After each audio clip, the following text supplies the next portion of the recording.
bonjour à tous chers abonnés, aujourd'hui on se retrouve pour une nouvelle vidéo. Donc j'espère que vous regardez cette vidéo le soir avec des écouteurs, parce qu'aujourd'hui on va lire des SMS un peu flippants entre certaines personnes. Donc on commence déjà grâce au fond vert avec un nouveau décor. Pas mal.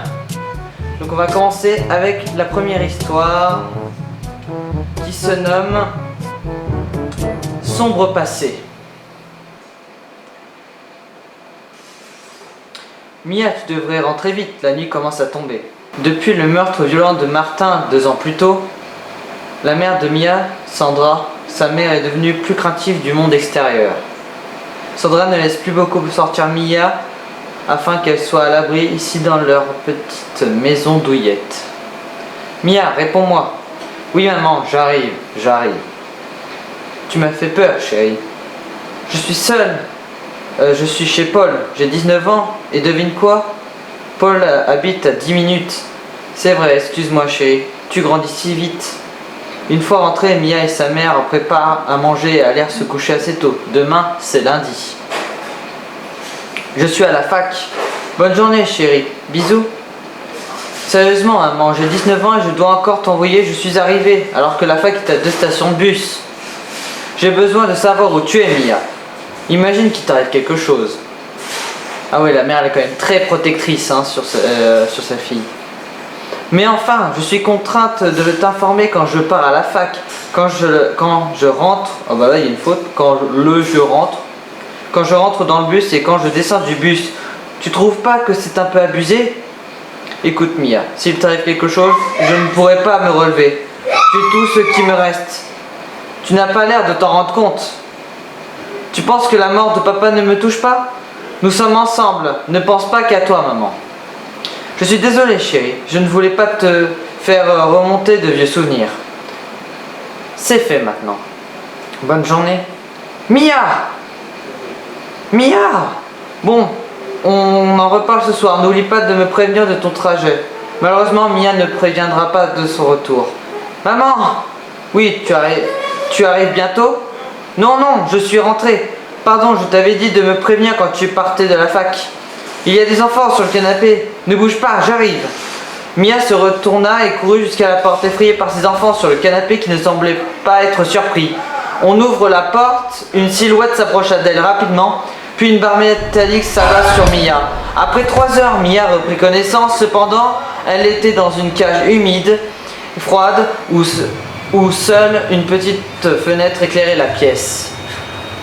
Il y a quand même eu des étapes rapides, tout s'est passé en une fraction de seconde. Elle s'est pris une barre, elle a vu des enfants, elle s'est pris une barre, elle se retrouve dans une cage. Maman, je ne sais pas où je suis, j'ai mal à la tête. Chérie, ne t'inquiète pas, on va te retrouver. Je suis rentrée aussi vite que j'ai pu, j'ai prévenu la police. Décris-moi où tu es. Je ne vois pas grand chose, une petite fenêtre qui donne sur une pelouse, je crois percevoir de l'herbe. Je suis dans une cage. Maman, j'ai peur. Mia s'effondra en sanglots. Concentre-toi, Mia, je t'en prie. Il y a un petit truc qui pourrait nous aider à savoir où tu te trouves. Mia regarde autour d'elle, sa vision troublée par les larmes. Elle s'essuie les yeux avec son avant-bras. Mia?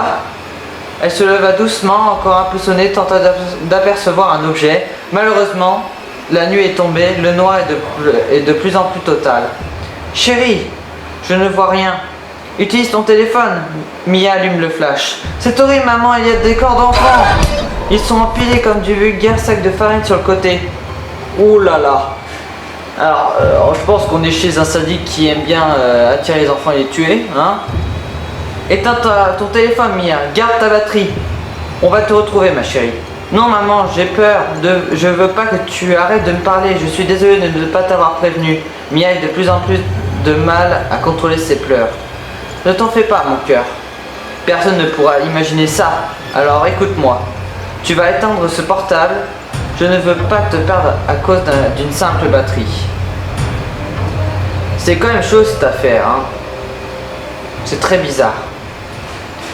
Mia serra son téléphone. D'accord, je vais l'éteindre. Je rallume quand le soleil se lève. C'est ça, ma fille. On va s'en sortir. Mia, ne t'en fais pas. Mia éteignit son téléphone et s'allongea sur le sol froid de ce qui semble être une cave. Les premiers rayons du soleil firent leur apparition. Maman! Oh ma chérie, j'attendais ton message avec impatience, cela m'a paru une éternité. Il y a une gamelle d'eau et une assiette de riz. Mange mon cœur, il vaudra sûrement une rançon. Mia regardait les cadavres d'enfants au fond de la pièce sombre malgré la lumière.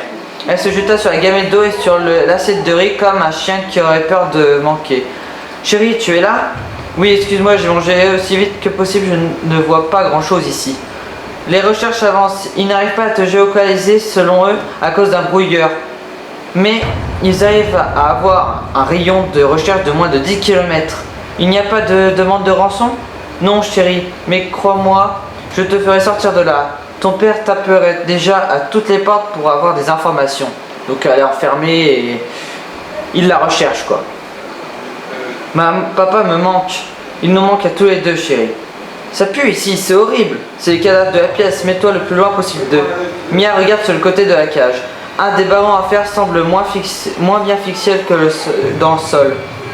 Elle le prit à deux mains et secoua de toutes ses forces. Maman, un des barreaux est mal attaché. Si je continue à secouer, je vais pouvoir sortir de la cage. Ne fais rien chérie, ce n'est pas une bonne idée. Mais pourquoi? Mia regarda la barre de fer avec insistance. Si tu es dans une cage au sous-sol, la porte pour y entrer est sans doute fermée. S'il te retrouve en dehors de la cage, il sait ce qu'il fera de toi. Mia soupira. Tu as raison, mais retrouvez-moi vite.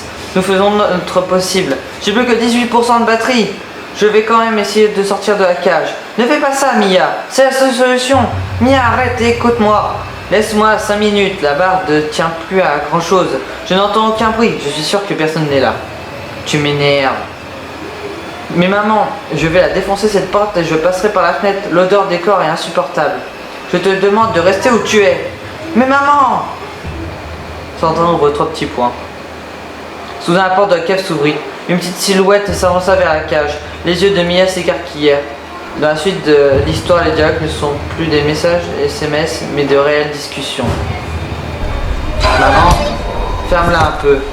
La mère de Mia devant la cage, le visage plissé par l'énervement. Donc celle qui a séquestré, c'est sa mère. Waouh. Tu as tout gâché, petite merdeuse. Tu n'aurais jamais été ici si tu m'avais envoyé ce putain de message. Mais qu'est-ce que je fais là, maman? Je te l'ai dit, Mia, tu n'aurais pas dû me désobéir.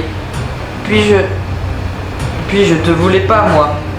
C'est de la faute de ton père, tout ça. Tout est de sa faute. Fin du chapitre 1.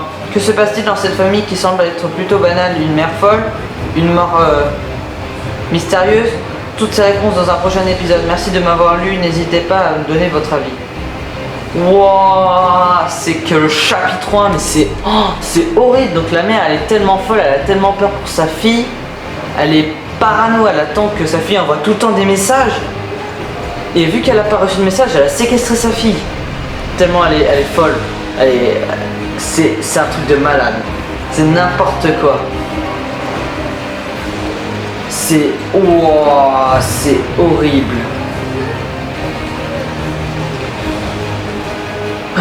C'est vraiment très bizarre. Donc les amis, c'est la fin de cette vidéo, j'espère que ça vous aura plu. Ce nouveau concept, lire des SMS what the fuck entre des personnes, c'est vraiment très intéressant. Vous me dites en commentaire si vous adorez ça. Lâchez un petit like si vous aimez et abonnez-vous si vous adorez nos vidéos sur la chaîne avec Cam et Louis. Donc on se retrouve dans 2 semaines pour une prochaine vidéo. Ciao! Peut-être pour un prochain SMS flippant. Ciao!